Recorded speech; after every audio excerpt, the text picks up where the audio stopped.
And it opened me up. I had never heard of Beckett when they assigned this to me. Wow, he's a master linguist, I think. Hasn't even won the Nobel Prize yet. Oh, yeah. Wow. Hey, we're going to the theater tomorrow night. You and me. What's that? Oh, yeah, we're going to see Nathan Lane play. 1 hour, 45 minutes, no intermission. Holy crap. I'm excited. I'm going to go to the bathroom. 1 hour and 45 minutes, no intermission. It's torture.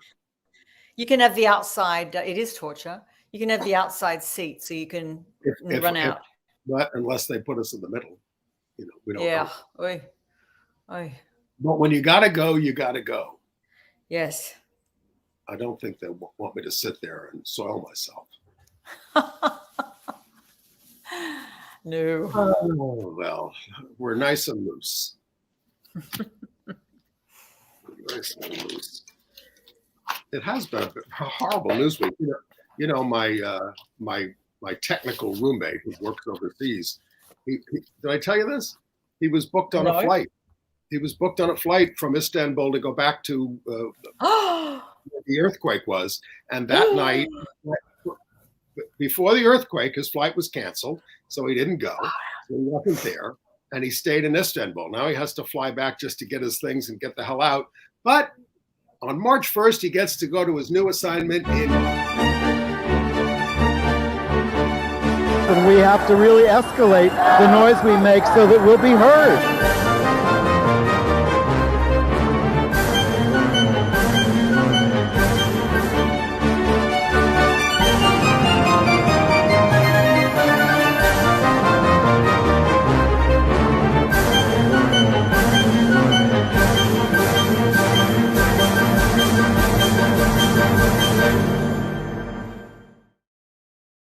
Gay USA. I'm Andy Hum. And I'm Marin Johns. Hi, Marin. It's good to see you. We're going to be together for the next couple of weeks, yes? Okay. Yes, it's good to be back. Okay. And it's been a horrible news week in the world. You know what's happened in Turkey and in Syria and in Michigan and things, but we're here to talk about the LGBTQ and AIDS news of the week.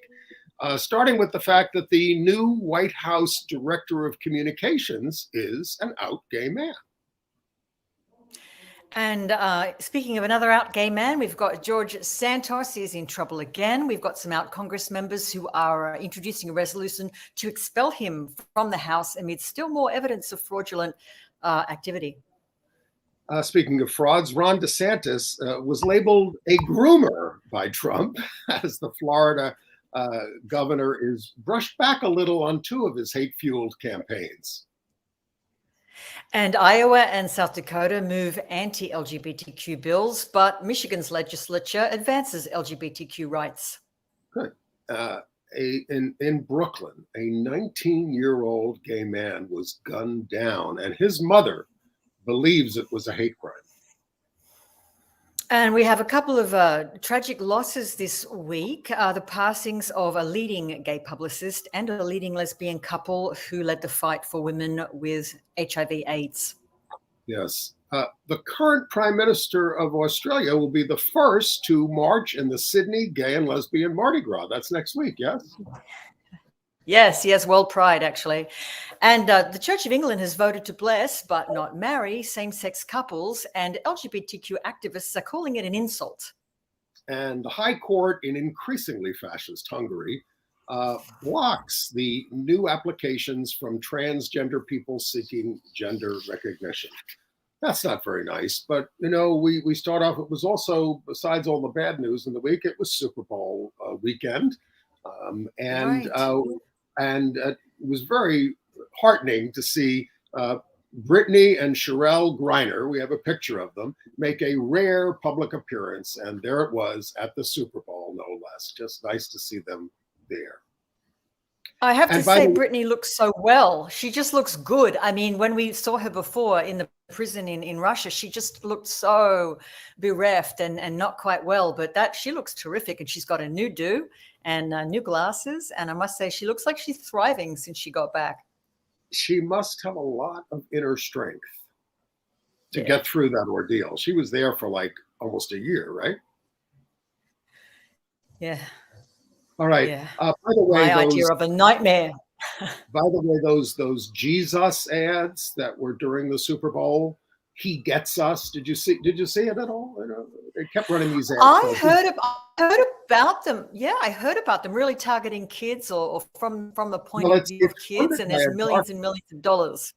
Right. It's funded by a dark money group called the Signatory that is funded by things like Hobby Lobby and others that also fund the anti-LGBTQ work of Alliance Defending Freedom, the anti-LGBTQ legal group that works against reproductive rights, all part of a white Christian nationalist movement that owns the U.S. Supreme Court at this point. So very sad. But they were selling Jesus with spending millions of dollars on these ads to rope people in.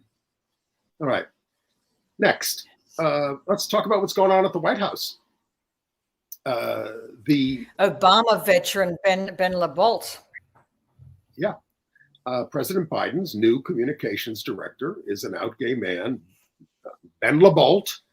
He is a former advisor to President Obama, and he's worked for the Biden transition team and on the campaign to confirm Ketanji Brown Jackson to the U.S. Supreme Court. Now, he replaces Kate Bedingfield, who is leaving to work on Biden's reelection campaign. Now, he's the first out gay person in the job. Biden's press secretary, as we all know, is an out lesbian, Karine Jean-Pierre. LaBault was he was Obama's press secretary for the 2008 campaign. And during that campaign, he said to Obama, you know, I'm gay. And Obama said, you've got game? In other words, he misheard him, maybe, whatever.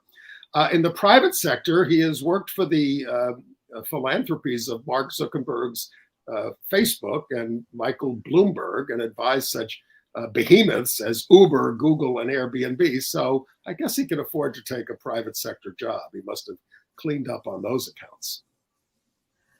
Right. Okay. So, Andy, what do we make of this? But I want your analysis on this, because now we've got really this must be the first time in history that we have two key communications roles in the White House, both LGBTQ people. Is it coincidental or is it strategy? As people know from watching this program, we're very good at communications.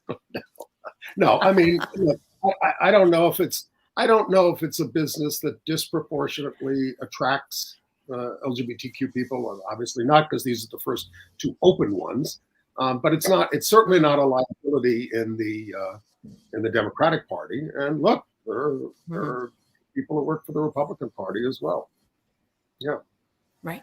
What do you think? I think it would be naive to think it's not partly strategic. And I think that there is a certain, the LGBTQ activist movement has had to be so media aware just to have a presence and just to be heard. So I think it's probably just a really smart move from the president. Right. Okay. Well, some LGBTQ and civil liberties groups don't think the administration and both parties, by the way, are not making a good move with what's called the Kids Online Safety Act. It's a bipartisan bill meant to protect kids, minors, online. Now, but it leaves the implementation to the states. And the worry is that the Republican-led states will use it to clamp down on content for LGBTQ youth and invade their privacy. So Equality California wants older minors to be able to access gender-affirming care, sexual health, connecting with other LGBTQ youth. And it's supported, of course, by the Heritage Foundation. So there's enough said there. And look, we want children protected, but we don't want LGBTQ youth to be isolated. Yeah. Right. And wouldn't it be terribly ironic if something like, Spirit Day, which is an online initiative against bullying, got blocked by these filters, by an online safety algorithm. So it's a little disturbing, yes. I imagine it's already blocked in Florida. But how about what's going on in California? How about Senator Dianne Feinstein, 89, saying she won't run for re-election? Equality California praised her support for LGBTQ rights back to her days as a supervisor alongside Harvey Milk in the late 70s. Now, that's true. She voted for the gay rights bill when she was a supervisor, but then she becomes mayor when Mayor Moscone was killed along with Harvey Milk. And one of the things she did as mayor was veto the domestic partners bill because the Archdiocese Catholic told her to. So she wasn't always been there for us. She's had a good voting record in the Senate, but I guess I would say I'd hardly call her a leader, and I'm glad that she's willing to make room for a new generation of Americans. I think so. 89, that's a good innings, as we say in Australia. Is that what they say? Yeah, it's a cricket term. Yeah, it's a good age. Yeah, a good innings. It means you've been in batting for long enough. It's okay if you quit now. Oh, good. I'll have to see if I can incorporate that. No one will know what I'm talking about. Now, we've mentioned this before, but it's coming up on April 10th, and it's actually, the voting has already started in Wisconsin. They're voting to elect a member of their Supreme Court. And this will change the balance of the court to either conservative or liberal. So critical in Wisconsin, where you've got a Republican legislature, Democratic governor, and you need a court to step in sometimes one way or the other. So that voting is going on right now. And I was very encouraged to hear that there's a lot of infighting going on among the Republicans about who's going to be their nominee. So that could kill their chances. Right. Infighting. All right, let's move on to the Santos news of the week. Oh boy, finally, people are formalizing to expel this guy. There's a group of them, isn't there, Andy? Yes. One of the new out gay Democratic Congress members, Robert Garcia of Long Beach, California. We have a picture of him with Mr. Santos. That's Mr. Garcia there on the left, Mr. Santos on the right, appropriately. And he introduced this resolution. He was joined by, we have another picture of the press conference, by the new out Representative Becca Balint of Vermont, out Representative Richie Torres. There's, I think, Dan Goldman, who's not gay that I know of, there in the background. He's been working on this to get Santos out. And, I guess Santos hasn't joined the Equality Caucus, which is not just gay people in the Congress, it's others who support LGBTQ rights. And he, by the way, when Santos was confronted with this resolution, he said, I don't even know who Garcia is. He obviously doesn't pay attention to what's going on in the gay world, other than for his own selfish purpose. Garcia had been the mayor of Long Beach, while Santos was running phony charities and funding fraudulent financial reports.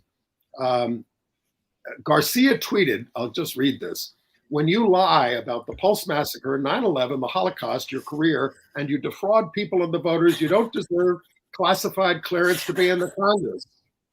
And of course, we learned this week he got many donations, far in excess of what he's allowed to get. I mean, what is taking so long with getting rid of this guy? And why are the Republicans? Exactly. It surprises me that it's taken this long, and that Becca Balint's actually had to get citizens to sign on, to co-sign with her. But at least it's something. I hope it works.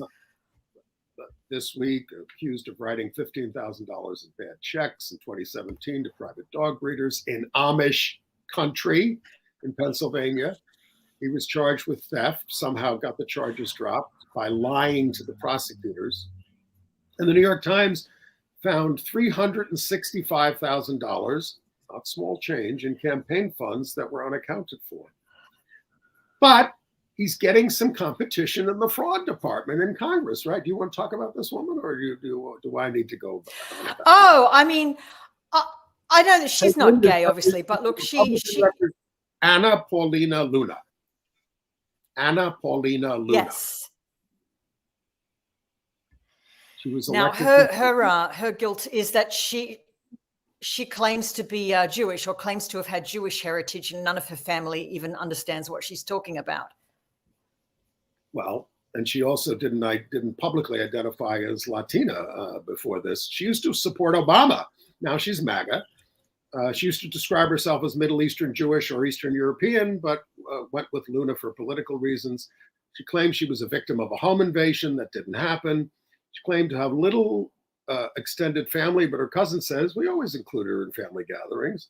And she said her grandma died of AIDS and heroin use, as did her grandma's husband and brothers. And her mom is backing her up on that one. So anyway, it's politics and a lot of lies.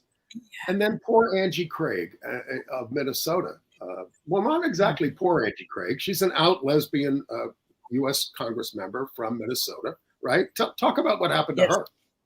Well, I mean, I feel for her because she was coming back to her apartment in DC early in the morning around 7 a.m. and she noticed a strange man acting oddly in the lobby. She gets into the elevator of her building and he follows her in. Now, for a woman, this is actually quite terrifying. It is one of my worst fears that I'm going to be followed home and trapped in a small space where I live.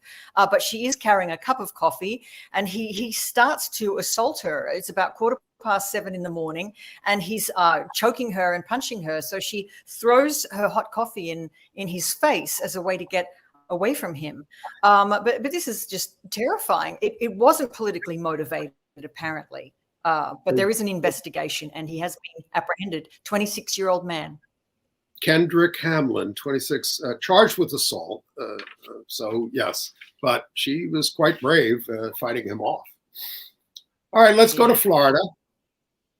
I think the big news about DeSantis this week is that he's been labeled by Trump as a groomer of teenage girls when he taught high school and drank with them.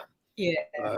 Because that's that photo. It's an old photo of him with these. I think they've got he's got his arms around these young girls, and somebody's holding a beer. I think he's holding a beer. But Trump posted this picture on Truth Social. I have seen that photo before, and this is why Trump's calling him a groomer. It's another example groomer is the favorite word of the DeSantis administration.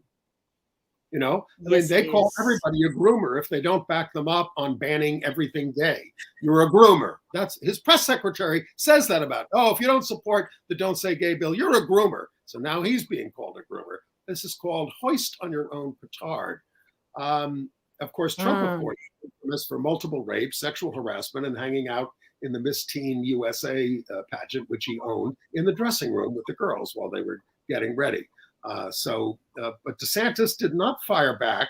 He just said he doesn't spend his time attacking other Republicans. Well, hello, that's all Trump does. So it's sort of Godzilla versus King Kong now, and the fight is on. But DeSantis was brushed back a little on some of his big campaigns. He was going to totally punish Disney, right, and take away their status and all that. Well, he does get to appoint a 5-member board to run it, but he's had to back up on the taxes. He's letting them keep all their tax benefits because otherwise the people of Florida would have to pick up all that tax tab. So he's backed up on that stuff. And ultimately, he's not punishing that much. And there was also that thing where he was going to require girls to report their menstrual cycles. Did you read about this? Yes, that's right. If you said you're a girl, they're not going to do that now. Yeah, I guess that didn't test so well. Anyway, I mean, it's also it's incredibly unwieldy. It's unpractical. It's really impractical to take away the perks from Disney when there's such a flagship attraction for the whole state of Florida. I mean, you'd have to ask the tourism people what they think of this, but it just seems to me a stupid move. And also I mean, when I used to menstruate, I could barely keep my 28-day cycle in check. So how Ron DeSantis thinks he's going to monitor the menstrual cycles of every woman with a uterus that's operating in the state is really incredible to me. Right. Anyway, okay. But by the way, they thought they were doing that to go after people who might be having abortions and things like that, and et cetera. All right, in Montana, they've advanced legislation to allow healthcare workers and insurance companies to refrain from participating in cases in which that they morally object to, like abortions or gender-affirming care. And they also held a hearing on banning the teaching of scientific theories in schools. The idiot sponsor of this bill doesn't understand that, he says that theories aren't facts, but that's not the way the term is used scientifically. So they're not just after evolution, but cell theory, theory of gravity, valence bond theory. It could go back. It could go by the wayside. This is a state determined to return to the 19th century or something. Keep people poor, stupid, pregnant, and sick. It's awful. The know-nothingness of it. And let's talk about some of the other states. South Dakota. Now let me just. Yes. Well, they banned gender-affirming care for minors, and they join Alabama and Arkansas, which did that in the past. Now, in Alabama and Arkansas, they got court orders saying you can't enforce this. So I don't know what's going to happen in South Dakota, but they have banned gender-affirming care there.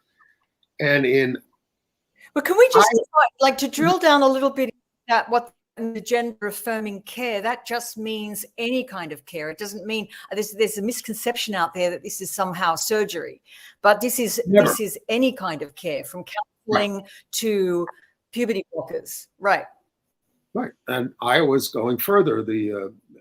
Going further than DeSantis. The Senate Education Committee recommended a bill banning sexual orientation and gender identity topics through the 8th grade, not through the 3rd grade, through the 8th grade. The sponsor said that these topics should only be taught at home. Teach them at home. Oh, right. My parents gave me great lessons on sexual orientation and gender identity when I was a kid. I didn't talk to my parents about it until I got out of college, and I'd already been president of the Gay Student Union at the University of Virginia. It was kind of cowardly of me to wait, but I did, and that's when I talked to them in 1975, and they were pretty good. Very good, actually. But anyway, in Iowa, schools will be subject to fines between $10,000 and $50,000 if they violate this. And the Republican governor, Kim Reynolds, spoke at a rally of Moms for Liberty, the right-wing group that is pushing the bill. All right. And if you want to see how just awful these things are, they're having a hearing. They had a hearing in Arkansas, which has already passed a lot of anti-gay bills.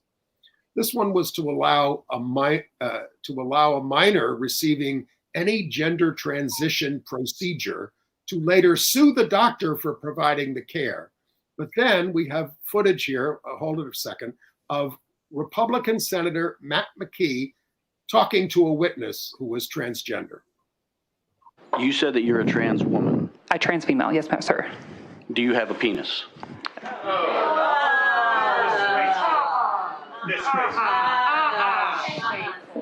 That's horrible. Yeah. You're the one that brought that into the discussion. Do you have a penis? This is where you have sunk. It's shocking. Just shocking. Well, we'll get more on penises later when we talk about what's going on. Not in appropriate. LA. Yeah. It's really frightening. All the filters are down. But can we give them some good news? Michigan? Yes. Oh, Michigan. You go with Michigan. I'll go with California. Okay. Michigan, the Senate moved the LGBTQ rights bill out of committee. Don't forget, Democrats took over both houses of the legislature, and they have Governor Gretchen Whitman out there. So this bill covers sexual orientation and gender identity. The Michigan Catholic Conference is trying to amend it with a poison pill expanding religious exemptions, but that appears to be failing at the moment. Okay, California. Right. And California is advancing a bill to repeal the constitutional amendment banning same-sex marriage. They want to enshrine marriage equality in the state's constitution, and that effort comes 15 years after the voter-approved Proposition 8, which we all know about that. It banned the state from recognizing same-sex marriages. Gavin Newsom did issue a statement about this, saying same-sex marriage is the law of the land and Prop 8 has no place in our constitution. It's time that our laws affirm marriage equality regardless of who you are and who you love. And again, this is an example of California hopefully leading the way in terms of the states. Yeah, my roommate worked on that campaign in 2008, and it was shocking to lose it, but we lost it big back in 2008. Yeah. It was the same year that Obama was elected president we elected a black president and we banned same-sex marriage in California. Now, all of that was overturned by the courts, but you've got to get it out of the Constitution in case Clarence Thomas and his other friends on the Supreme Court try to reinstate all those things. And other states, you got to get busy on this. They did it in Nevada. They're doing it in other states. And also there was a celebration this week in Hawaii. Can you believe it's been 30 years since the High Court of Hawaii legalized same-sex marriage? It actually didn't go into effect. They just won the case. That's right. The state legislature immediately moved to get a constitutional amendment that the legislature could regulate marriage, and if they don't want gay, they don't have to have gay, and that's what they did. But it still was. Right.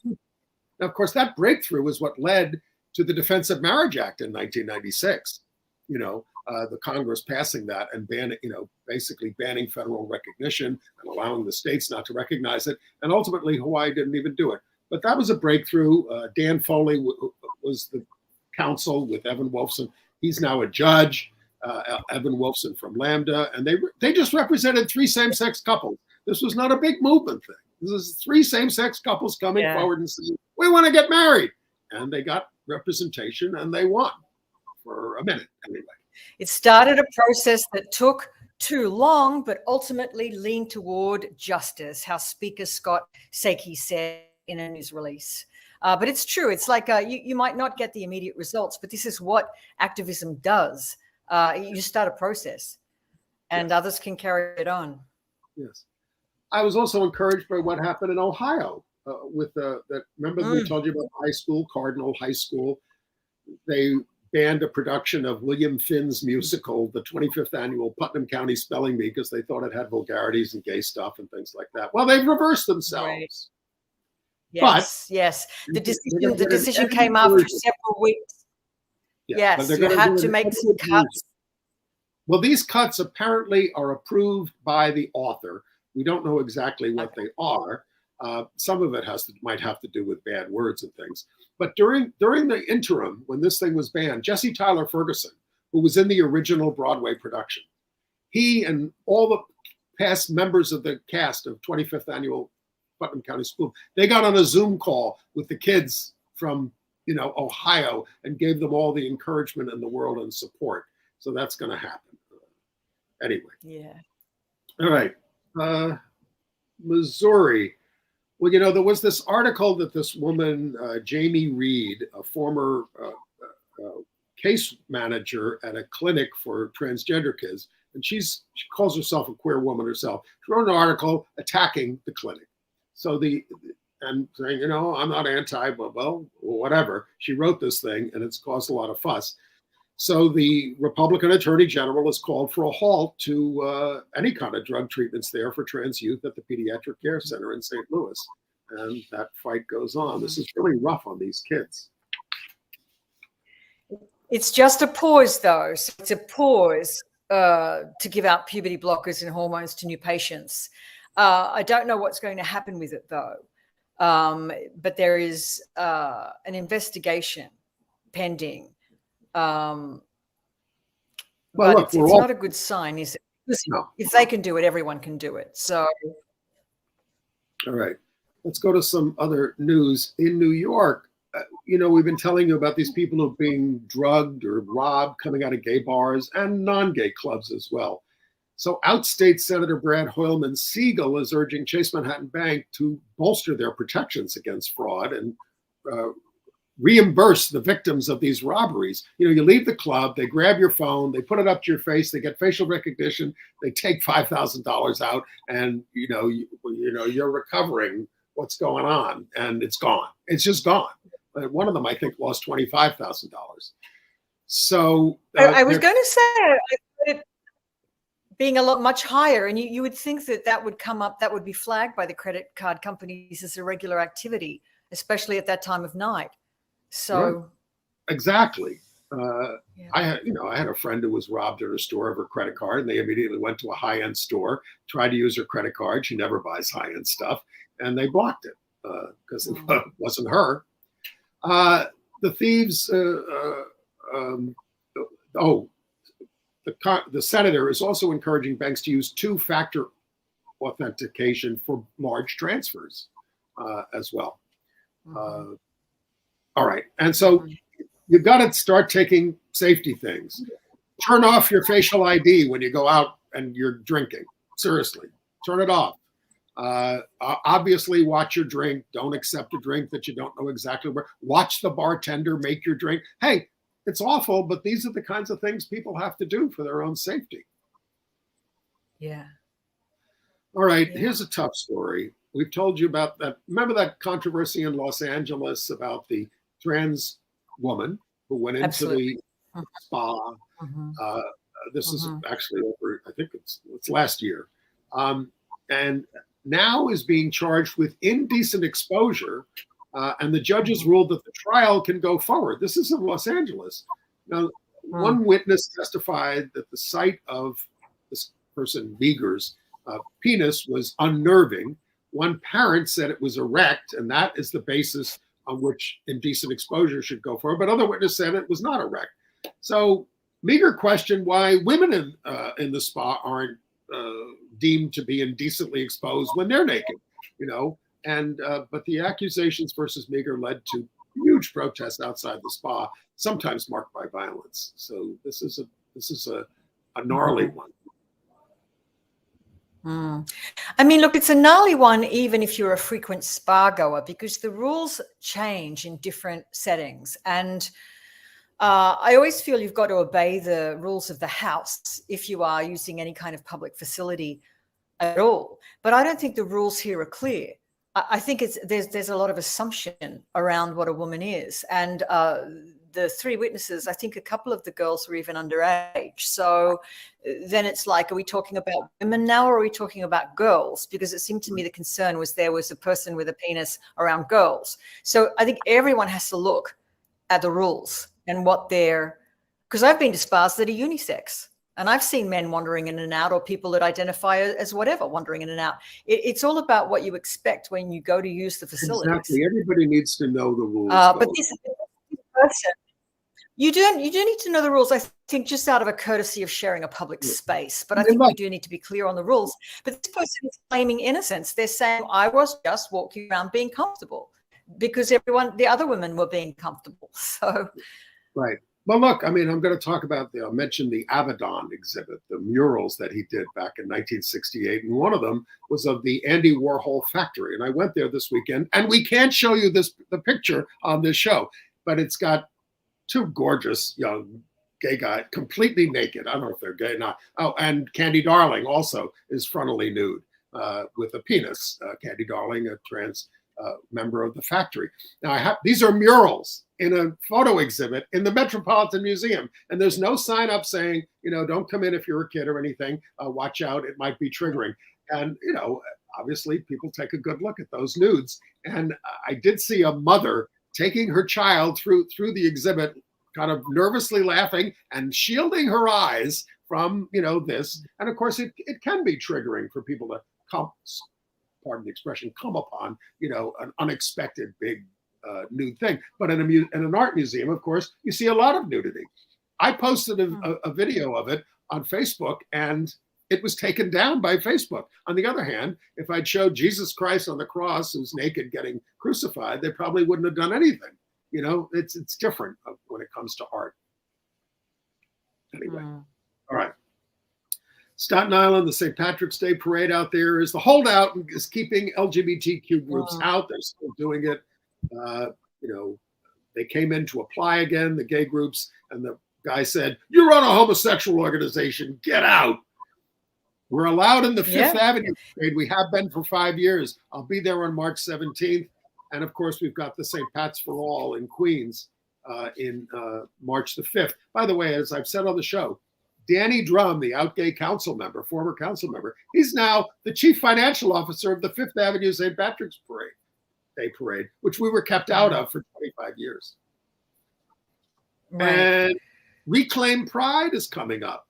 Of course, it's in June. Yay. This is our colleague, Ann Northrup, who will be back in a couple of weeks. They're having a community town hall Saturday, February 25th from 6:30 to 8:30 p.m. at the LGBT Community Center. Virtual attendance is possible.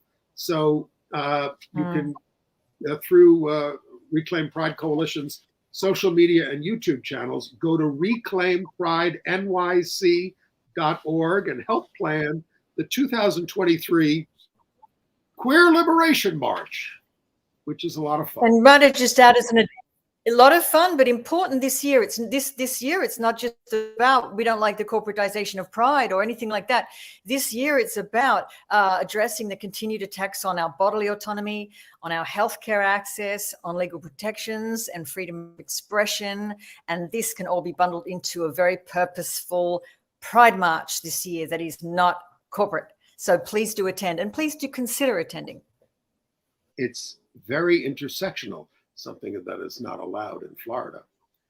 They're probably going to start taking traffic lights out of intersections because they don't like intersectionality. I mean, it's gotten quite absurd. All right.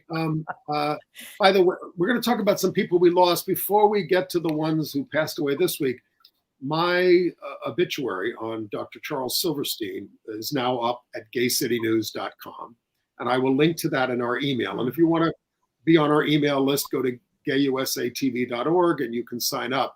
But there's also this article by Dr. Silverstein that he wrote about when he was 30 years old and a graduate student, getting us out of the index of mental disorders from the American Psychiatric Association. It's a very well-written piece, and I highly recommend it, and that will be shared with you. But tell us about Howard Bragman, Mary. Well, Howard Bragman, interestingly, I had a little bit of interaction with him when I was working at Curve magazine. He was one of the really high-level publicists and crisis management folks who was just so wonderful to deal with. He always so polite, so kind, and he had such a good energy. And we did at Curve magazine work with Howard and Shelley Wright on her coming out. And he understood. What's that? She's the country singer, Shelley Wright. Think, yeah, Shelley Wright's a country singer, and that was also very, very, very touchy for her to come out because most of her fans are not gay. So this was very delicate, and he knew it had to be handled delicately because it also involved her mental health, her career, and he was just the guy to do it. He was such a mensch, and his death is a real shock to me. Yeah. We didn't have any warning. I certainly didn't hear anything about it. I didn't even know he was ill, but he's definitely, as somebody who's worked in the media for 25 years, somebody like Howard Bragman is a real loss, I think. Well, he was only 66. I say that because I'm 69. And he was only diagnosed with leukemia 2 weeks ago. 2 weeks ago. So this was as sudden to him as it was to the rest of us. Now, he advised several celebrities on their coming out besides Shelley Wright, Meredith Baxter, NFL player Michael Sam, WNBA Cheryl Swopes, golfer Rosie Jones, former NFL player Isera Tualo. But he also represented Sharon Osbourne, Monica Lewinsky, Stevie Wonder, Chaz Bono, among many, many others. And Chaz was really important. Chaz is really one of the first transgender celebrities. And again, that took a lot of expert handling and storytelling because nobody had really seen a trans man before. Right. So I loved Howard because he understood the power of media to tell people's stories in a relatable way. So yes, such a loss. And his family is going to establish a coming out fund in his name because coming out was his big thing. For you and for everybody else. And it's going to be at the University of Michigan, which I believe is his alma mater. All right. And then in Brooklyn, a 19-year-old gay man was found shot to death with significant burns on February 17th. DeAndre Matthews. The family believes he may have been the victim of a hate crime. He was last seen by his mother on February 6th, leaving for his job, took her, using her car. And whoever did this to him also set fire to the car at a separate location. He had 2 jobs. He was the car was found ablaze. He was found on freight tracks. It's an awful story. And his mom said her son came out several years ago, but no suspects have been arrested. And then some justice. I find it very what? Oh, I'm just thinking they're going to find they're going to have to find a suspect, because this young man was active online, and I have no doubt that there'll be a digital trail, hopefully, leading to the suspect. But it was heartbreaking to hear the mother so upset, because not knowing what's happened to her son is just. She loved her son, and when you've got a mother seeking justice, you get it more often than not.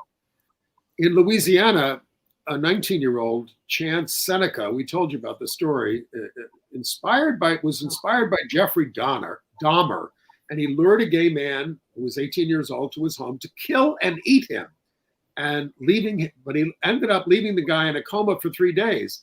But then he called the police and said, "I killed somebody," and he lured him using Grindr. The victim, by the name of Holden White, survived his injuries, but they were very severe. And Seneca has been sentenced to 45 years in a federal prison for kidnapping and attempted murder. Horrible story. I mean, mind-boggling. I wonder what. Marin, take us to Australia. Oh, we're going to Australia, international news. So there's 2 Australian stories, isn't there? I should jump on both of them at once. Well, first of all, the Prime Minister is up to Anthony Albanese. Yeah, I will.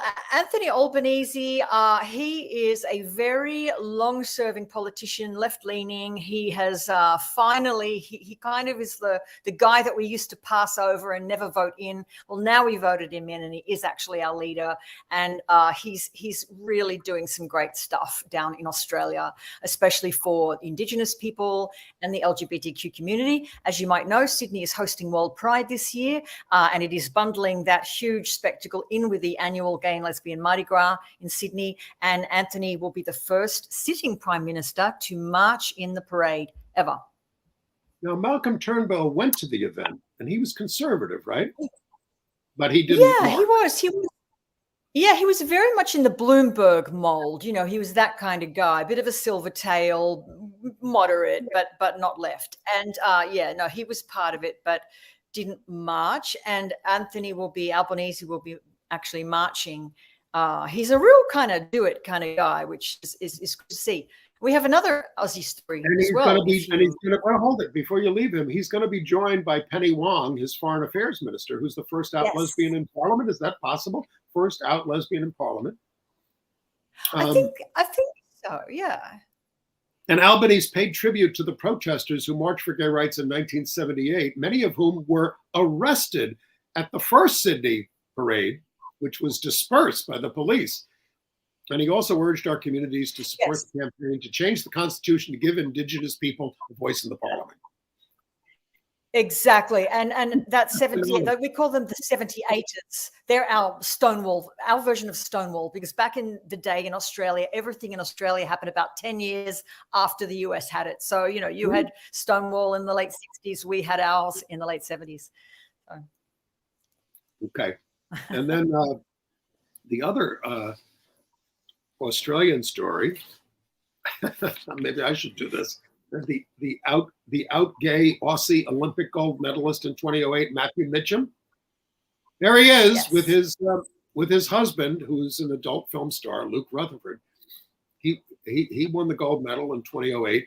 He's joined OnlyFans with his that platform. His husband is Mr. Male Massage on that thing. Matthew just celebrated 7 years of sobriety. It says he's the happiest and healthiest he's ever been. He volunteered with a group called Controlling Chemsex, supporting people who use drugs to enhance sex. And on OnlyFans, he said he won't be performing any sex acts, but he will be showing more than he would normally on social media. Matthew Mitchell. Yeah, I feel for him because he was such a poster boy. He was very historic in his achievements, but he had this massive high from winning, and he fell into drug and alcohol abuse because he couldn't cope with the come down. After the Olympics were all over and the winning was over, he fell into that trap. And I feel very lucky sometimes that he survived, because it looked like he mightn't at a time then. So anyway, he's come out the other side now, and it looks as if he stayed in shape all these years. He stayed in shape. Yeah. Yeah. All right. The Church of England is exploring gender-neutral language to refer to their God instead of he or our Father. The church did vote to let priests bless same-sex marriages and civil partnerships while continuing to ban church weddings for same-sex couples. The vote included an apology for the church's failure to welcome LGBTQ people. It also endorsed the doctrine that marriage is between a man and a woman. Gay rights campaigner and member of the Synod, Jane Ozane, called the semi-measure an insult. In Hungary, the High Court has now blocked new applications from transgender people for legal gender recognition. You can't even change.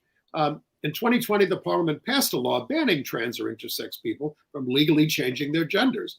In 2021, the court ruled it does not apply retroactively, but applications after the law were enacted can now be rejected. The Hungarian LGBT group is appealing to the European Court of Human Rights. You know, Hungary wants to be part of Europe, but they keep doing all these right-wing things. Yep. All right. Not going to happen. Sri Lanka, the government said it supports a bill decriminalizing same-sex relations. They emphasized, we're not legalizing same-sex marriage, but we're not going to lock you up for doing the deed. That's what they're looking towards there. Yeah. And tell us about the Czech soccer star, please. Yes, Czech soccer star Jakub Jankto has come out. He's the Czech Republic's midfielder, and he did it on social media. He posted a video on Monday saying he's gay. It's Twitter, I believe. And he is now in a very elite group of high-profile male soccer players that have come out. The video had him saying, I'm homosexual and I no longer want to hide myself like everyone else. I want to live my life with freedom, without fear, without violence, without prejudices, but with love. And Sparta Prague's official Twitter account has come out in support. And he says, you have our support. Live your life, Jacob, the club added. So well done. So, yeah, I mean, it's considered quite a breakthrough. They're saying he's the first active international men's player to announce that he is gay. There have been others in the past, but like Josh Cavolo in Australia. And yes. But he's gotten a lot of support from his past teams, from the European governing body, the union. Everybody says, good on ya. All right. All right. Shall we move to AIDS news? Yes. It's very sad news from Oceana, California. The co-producers of the ACT UP LA Oral History Project, a couple, Mary Lucy and Nancy McNeil, died within hours of each other of health-related causes on February 11th. These women joined ACT UP LA in 1990 to draw attention to the plight of women with AIDS in prison. They worked with the Women's Caucus. Their activism led to the first compassionate release of an inmate with AIDS, Judy Cagle. McNeil was active in the Lavender Left in the 1980s. Nancy was the founding executive director of Women Alive, an organization of 500 HIV-positive women. She was the first executive director of the National Women's AIDS Hotline. Mary was an out and proud lesbian and among the first HIV positive women to be out about their status in LA.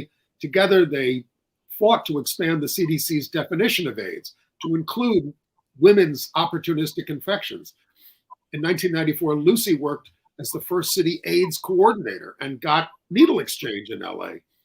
And even unto death, Lucy said, "Where is our vaccine? Where is our cure? And why on earth are people still getting infected?"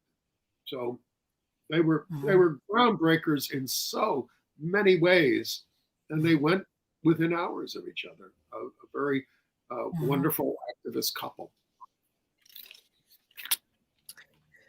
Yes. Okay.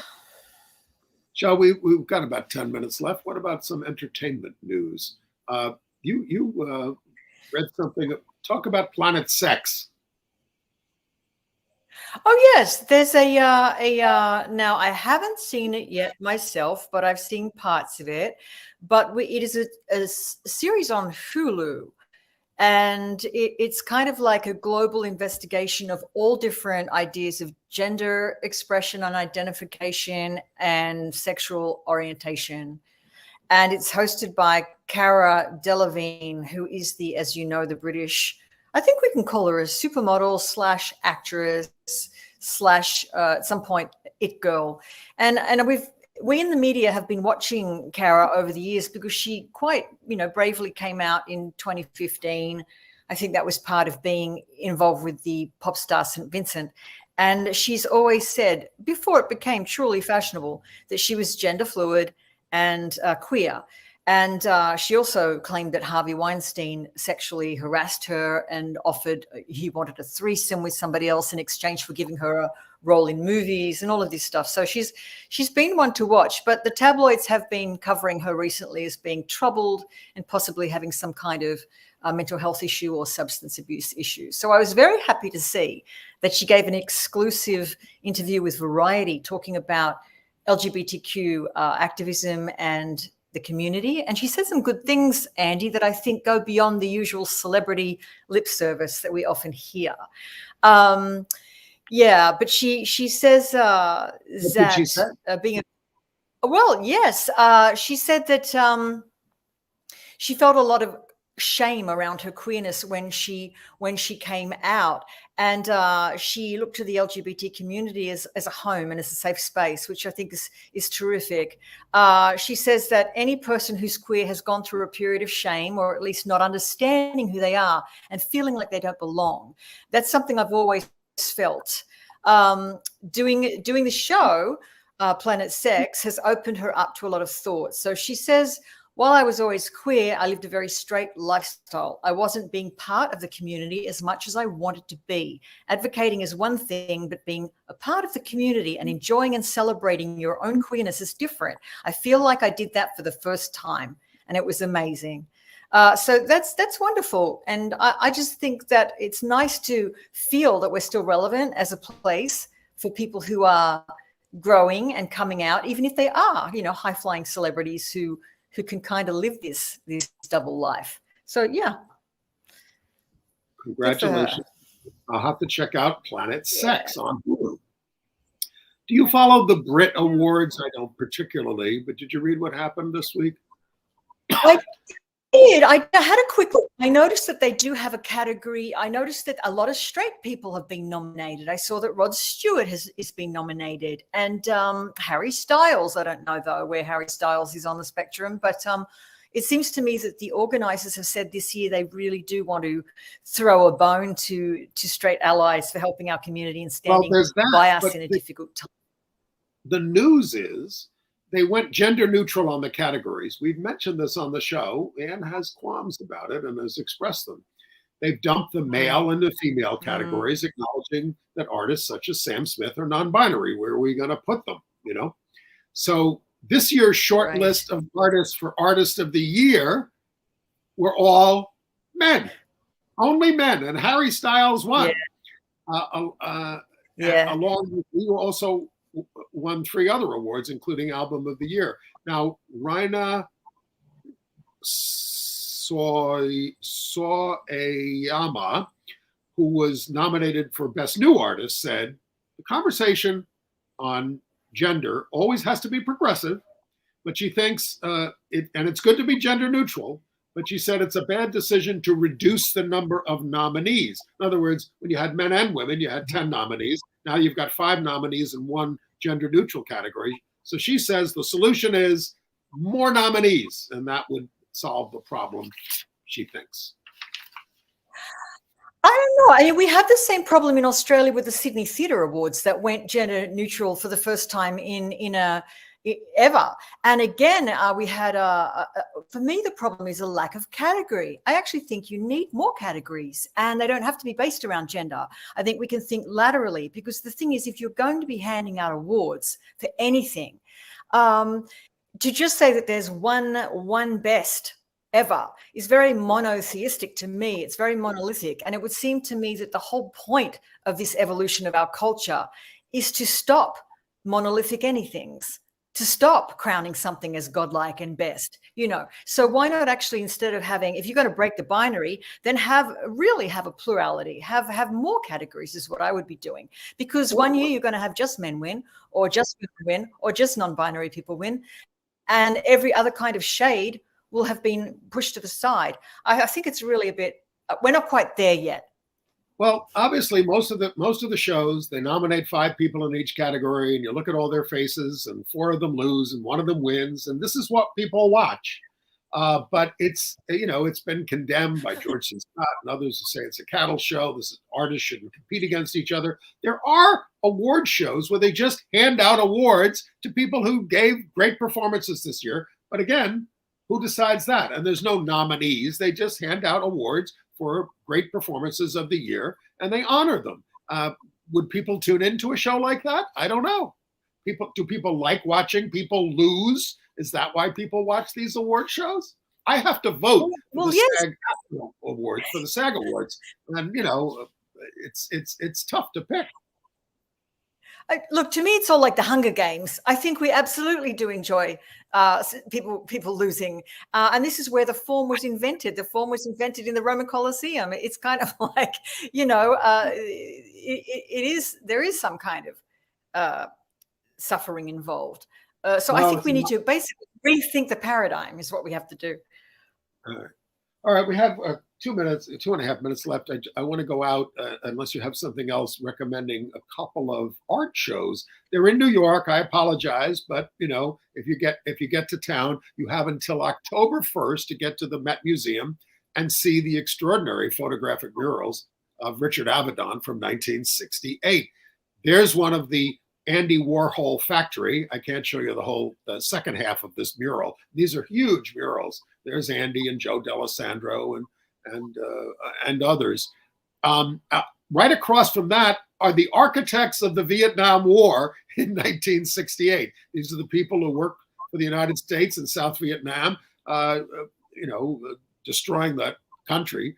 And so there's that. And then there's the third one is the Chicago 7.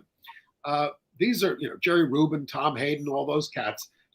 They didn't have much to do with each other until they all got arrested at the Chicago Democratic National Convention, and there they are as well. These are most impressive works of art, and there are other pictures there of Avedon himself, of Marian Anderson, of others. So do check that. It's not a huge show, but it's an impressive one at the Met Museum. And then at the Clamp Gallery in New York, which is at 247 West 29th Street, 3 contemporary gay artists, Zachary Logan. Well, this one is by Eric Rhine. They're all gay. Eric Rhine, Zachary Logan, and Adam Liam Rose. That's just a gallery show. These things are on display until I believe it's March the 4th. They're open Tuesday through Saturday, 10 to 6, down to the last 30 seconds. And Lehman College in the Bronx has opened an exhibit called Queer Love at their art gallery through April 28th. This one is a lesbian-themed one, and it's opening at La Mama at galleries in the East Village on February 18th, and that'll be through April 6th. So the art world is openly embracing, and we are out of time.